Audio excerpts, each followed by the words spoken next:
सेवाफलं त्वं प्रयच्छ प्रयच्छ प्रभो वेङ्कटेश अज्ञानिना मया दोषान्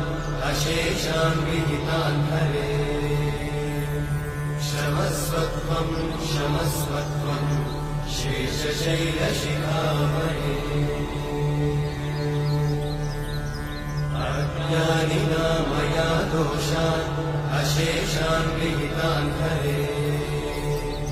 क्षमस्वत्वं क्षमस्वत्वं